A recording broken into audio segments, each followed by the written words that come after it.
कर दिया, उसके बाद फिर से प्रस्ताव आया होगा ना? नहीं, फिर वो प्रक्रिया फॉलो नहीं होती? नहीं, फिर अल्पता जी थोड़ी सी कंफ्यूजन है आपकी। मैं वही कह रहा हूँ कि अगर ये 2023 में गलत था तो 2015 में भी गलत था। फिर 2015 में जो फाइनेंस सेक्रेटरी किया उसको सजा मिलनी चाहिए थी। कैसे हो गया? 2023 में कैसे गलत हो गया?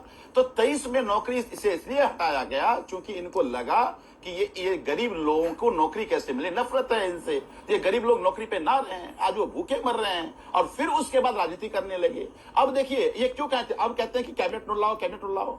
भाई सर्विसेज एलजी के पास है, वो सब नौकरी में थे, एलजी की एक चिट्ठी से लग जाएगी। इनको पता था कि सर्विसेज चूंकि एलजी का सब्जेक्ट है, कल को कैबिनेट रूल लेके आएंगे तो कहेंगे नहीं सर्विस तो आपका विषय ही नहीं है, आप कैबिनेट कर लिया आपने। तो ये केवल प्रोसेस में उलझाकर सब सफेद जो झूठ बोलकर लोगों को गुमराह करने, जो हमेशा पूरा प्रोसेस में उलझा रहे हैं क्या? ये नहीं जानते कि आम आदमी पार्टी साथ जब टकराते हो आप बेनकाब हो जाते हैं। ठीक है, आरपी सिंह जी, प्रोसेस में उलझा रहे हैं क्या? एलजी साहब बहुत आसानी से कर सकते हैं क्या?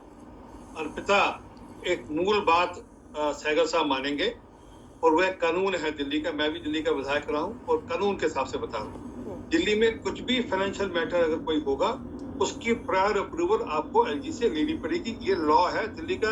कृपा कर एनसीडी का एक्ट और लॉ पढ़ ले। वो मुझे एग्जैक्ट पैरा याद नहीं आ रहा और ढूंढ रहा था, गूगल पे मिल जाता, नहीं तो अगर मैं चाहूँ तो किताब निकाल कर लाकर आपको पढ़ा कर देता। तो ये तो किसी लॉ में मानते नहीं, ये तो किसी कानून में मानते। संजीव जी आप रोका नहीं ना, ये तो किसी कानून में मानते नहीं, ये कानून का गत्ता बनाते हैं। और ये जो बैकडोर एंट्री करने का प्रोसेस है, और फिर भैया हटाया भी आपने, वो अभी विजेंद्र गुप्ता जी बता के कि आपके आदेश के साथ हटाया जा रहा है उनको। ये तो शुक्र करो कि वो जानकारी में आ गया। तो दिल्ली बीजेपी और विजेंद्र गुप्ता जी ने जाकर एलजी साहब को उनकी अपॉइंटमेंट ले दी। एलजी साहब ने एश्योर कर दिया कि मैं चिंता करूंगा। ये तो आपके हिसाब से तो आदेश आ गया था कि आपने उनको अक्टूबर 21 अक्टूबर 2023 तक हटा देना था। ये तो आपका आदेश है सर, हमारा आदेश नहीं है। सॉरी इस पीले कैंचर हटा देना था आपने उनको। परंतु जो मूल बात है अर्पिता, ये जो अनार्किज्म है दिल्ली के अंदर, ये जो मैं करूंगा, मेरी मर्जी, मैं कानून को धत्ता बनाऊंगा, मेरे हिसाब से कानून चलेगा, या मैं अपनी मर्जी से सब कुछ करूंगा, ये चलने वाला नहीं है। कानून के हिसाब से चलेगा और सब कुछ ठीक भी होगा। परंतु क्योंकि मैंने कहा कि कृपा करके सागर साहब इस पर रोशनी डाल सकते हैं कि क्या कोई भी फाइनेंशियल मैटर एलजी की से अप्रूवल लिए बिना क्या उसको आप एलजी के पास भेजकर फिर उसको आप ला सकते हैं। अच्छा चलिए, मैं एक आसान चीज समझना चाह रही हूँ। चलिए ये, क्योंकि बहुत सारी टेक्निकल चीजों में आप लोग दोनों ही नेता उलझा रहे हैं, आप भी कुछ टेक्निकल बात करेंगे, आप भी कोई टेक्निकल बात करेंगे, लेकिन अब सवाल उठता है कि वो 10,000 सिविल डिफेंस वॉलंटियर का होगा क्या? आप दोनों की राजनीति के बीच में उनका क्या भविष्य है? उनकी नौकरी लग पाएगी, उनकी नौकरी नहीं लग पाएगी, क्या लगता है? या सिर्फ ये चुनाव सामने दिख रहे हैं? ऐसे में जब लोकसभा चुनाव में इसका गेन भी बीजेपी को हुआ था, क्योंकि नाराज आम आदमी पार्टी से हुए थे ये लोग, और ये बात आम आदमी पार्टी समझ भी रही है, इसलिए ये मुद्दा और बड़ा बनाने की कोशिश कर रही है। तो ये सिर्फ एक मुद्दा है या वाकई इसका कोई हल नजर आता है? उमेश जी मुझे समझा दीजिए छोटे से उस वर्ड में। कुछ हो सकता है या सिर्फ ये एलजी के पास फाइल जाएगी, वो फिर फाइल भेजेंगे, वो वहां कैंसिल करेंगे, होगा क्या, हो क्या सकता है? Very good. Wonderful. Keep that fire burning. But may you be protected. नहीं, आपने मेरे से ये पूछा कि ये अप्रूवल, पहला तो ये इशू मैं इस पे जवाब देना चाहता हूँ, अपने व्यूज देना चाहता हूँ। कि कोई चीज़ 15 में ज़रूरी थी। 15 में आपको वो बस वाला इंसिडेंट हो चुका था, काफ़ी ट्रेजेडी हो चुकी थी, काफ़ी बड़ा इंसिडेंट बन गया था, एक लड़की के साथ बलात्कार किया गया वगैरह वगैरह। तो 15 के आसपास शायद हो सकता है रिक्वायरमेंट हो कि हर बसों में मार्शल बिठाए जाएं, ताकि लेडीज को और उनको थोड़ा सा प्रोटेक्शन मिले और उनका भरोसा हो बस पे बढ़े। तो 15 में, अब हो सकता है 23 में वो सिचुएशन बदल गई हो, 24 में फिर बदल जाए।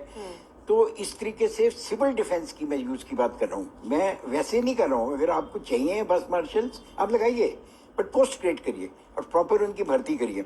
अगर आपको, अब जहाँ तक एलजी और चीफ मिनिस्टर की पावर का सवाल है, इसमें मैं कमेंट नहीं करना चाहूँगा, क्योंकि जो कॉन्स्टिट्यूशन है वो बहुत क्लियर है कि कोई भी डिसीजन कैबिनेट की अगर एलजी एग्री नहीं करते तो वो होम मिनिस्ट्री को या प्रेसिडेंट को भेज सकते हैं कि आप इस डिसीजन को ओवररूल करके और फलाना डिसीजन लीजिए।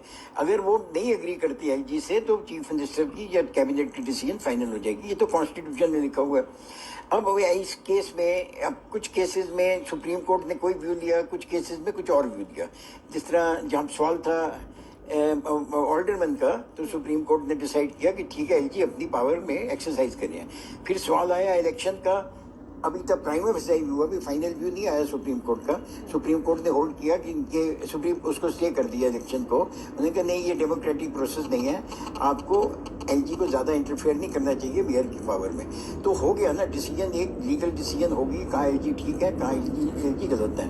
बट अगर कोई भी डिसीजन नहीं आई कोर्ट की, तो एलजी अपनी अंडरस्टैंडिंग के मुताबिक डिसीजन लेंगे ना।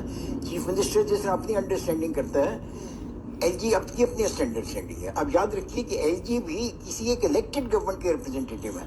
एलजी एक वैसे नहीं अपॉइंट हुए, वो भी कॉन्स्टिट्यूशन के अंडर अपॉइंट हुए हैं, वो भी कॉन्स्टिट्यूशनल अथॉरिटी हैं और उनको सेंट्रल गवर्नमेंट ने इलेक्ट किया हुआ है। और पार्लियामेंट ने, ये कॉन्स्टिट्यूशन ने ये कहती है कि यहाँ दो सरकारें होंगी, एक भारत सरकार होगी और एक आपकी दिल्ली सरकार होगी, दोनों के ज्यूरिसडिक्शन अलग अलग हैं। आप अगर ये देखिए